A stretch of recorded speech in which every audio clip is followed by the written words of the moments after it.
So this is kind of a long story, so settle in. But my fascination with the Haunted Old Mill came on really early in life because of my experience there and what I felt there. But I'm probably 5, maybe 7 years old at the most, going with my mom to a craft fair there. And just walking into the building, you just feel this heaviness come over you. And we're inside, I'm bored looking around, and I see this woman, and I say woman, but it was really an apparition, standing on the balcony overlooking all of these people having this boutique fair. And I also remember there being like a big stain on the hardwood floor in front of the fireplace. Fast forward many years, and I'm working in a desk job. I have my own office, I have the radio on, and every year around Halloween, this radio personality would bring in the ghost hunters.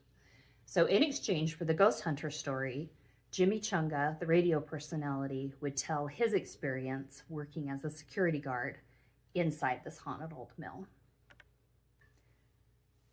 I remember hearing the story probably 5 years in a row before Jimmy Chunga left the air. And I can only remember a little piece of it. So if anybody in the valley remembers this story and remembers more parts of it than I do, please post it because literally, like, this was my favorite Halloween story, and I would look forward to it every year. Not to mention, I think that stories like this need to be saved for posterity's sake because they're part of the history.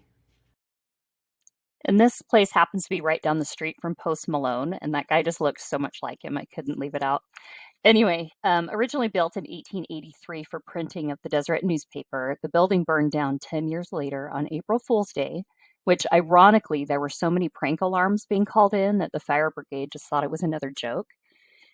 Apparently, nobody died in that fire, which doesn't really make sense to me because the energy there is so heavy. So I don't know if it was built on like some ancient burial ground or something.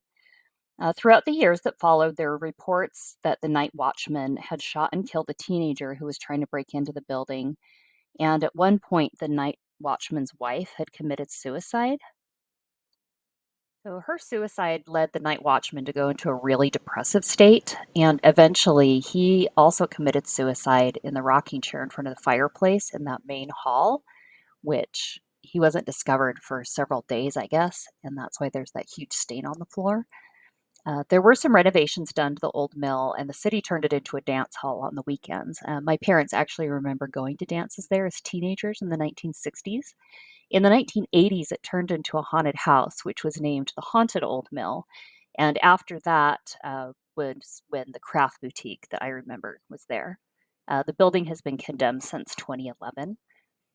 This particular radio host, Jimmy Chunga, had worked there in the 1980s as part of his haunted house responsibilities. He had to go through at night and make sure nobody got left behind before the doors would get locked up. The old mill only had limited electricity, and the electrical that was available, people driving by would report lights turning on and off at all hours of the day and night. People inside the building would sometimes hear voices or hear running of like a small dog on hardwood floors, so they would hear the nails. Due to the unpredictability with the electricity in the building, the guards were required to carry flashlights at all times. And in the 1980s, they had these humongous flashlights that used these big, gigantic D-sized batteries. And Jimmy Chunga said he would go through multiple batteries at closing time because it was like energy was just getting sucked out of them. He said there was a small basement in the building, and all the guards would fight over who had to go down in that basement. But on his particular night that he had to go, he goes down. The stairwell felt darker than it had ever felt before. So he goes downstairs, he's searching, doesn't see anything, and starts going back up the stairs, to the light. And really, the only light that was coming down was from the moonlight shining through the windows and the dim light that was in the building. But the door slams on him. So here he is. He's stuck in the stairwell. He's already feeling like uncomfortable, but he said it was like this, I don't know, kind of that heaviness came over him, I guess. But then he said he felt hands like touching him. Um, So he's stuck in the stairwell. The batteries of the flashlight are draining down. He's frantically trying to find a set of D batteries in his pocket. He's pounding on the door, trying to get his coworker's attention. And I guess he quit his job the next day because it freaked him out so bad. Um, so this building still stands there.